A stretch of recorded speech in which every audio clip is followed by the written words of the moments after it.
দিছে আৰু এই টকা দি সমষ্টিৰ ভিতৰত ৰাস্তা বনাব পাৰিব, ব্ৰিজ বনাব পাৰিব।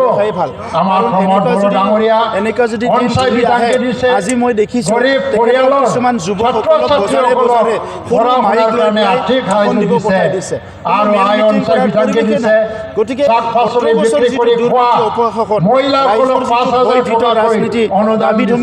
আমাৰ গৰীব দুখীয়া শ্ৰেণীৰ ল'ৰা-ছোৱালীক IAS কৰিবৰ কাৰণে, SAS কৰিবৰ কাৰণে, ৰেলৱেত চাকৰি দিবৰ কাৰণে, বেংকত চাকৰি দিবৰ কাৰণে যি কোচিঙৰ প্ৰয়োজন, বিনামূলীয়া বহুতখিনি ৰাইজক কাম দিম বুলি পেলাই পইচা খাই কাম নেদাকে গুচি গ'ল, ঘৰ বনাম বুলি পইচা খাই গুচি গ'ল। এই কথাবিলাক ৰাইজে পাহৰি যোৱা নাই। গতিকে কোনো কাৰণতে আৰু BPF ৰিটাৰ্ণ এইকাৰণে BPF-ৰ লিডাৰবিলাক এতিয়া পলাই গৈছে আৰু হাগ্ৰামাৰ ওচৰে পাজৰে থকা আগৰ লিডাৰবিলাক হাগ্ৰামাৰ লগত নাই। এতিয়া কোনোবা ঠিকাদাৰ, কোনোবা ল'ৰাবিলাকক লৈ পেলাই হাগ্ৰামাই ৰাজনীতি কৰিব চাওক, আপুনি নিজে চাওক, ইয়াতে কমচে কম 25-30 হাজাৰ মানুহ আছে।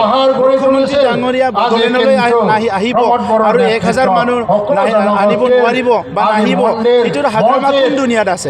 হাগ্ৰামাটো এই দুনিয়াত নাই। তেনেহ'লে সপোনৰ দুনিয়াত আছে। মোৰ আয়ুস মানে কুস্তিত আৰু দেউতাই কৈছে ভাল কাম কৰিলে 5 বছৰ বনাবৰ কাৰণে পইচা দিয়া হোৱা নাছিল। গতিকে সেইটো মই লিখা নহয়, এইটো হৰ্ষ কবুৰ বনাবৰ কাৰণে গতিকে হাগ্ৰামা মহিলাৰী কোন হয় মোৰ আয়ুস ক'বৰ কাৰণে?